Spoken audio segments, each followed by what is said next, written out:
How to connect Disney Plus on PS5. I'm going to tell you how to easily set up Disney Plus on your PlayStation 5.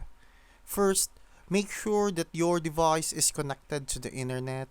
Now turn on your PlayStation 5 and go to the Media tab on the home screen.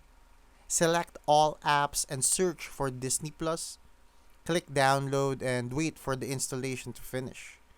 Log into your Disney Plus account. Open the Disney Plus app and select Log In.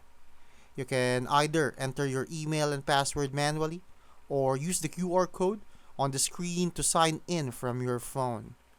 If you're new to Disney Plus, you can sign up for an account on their website, not here.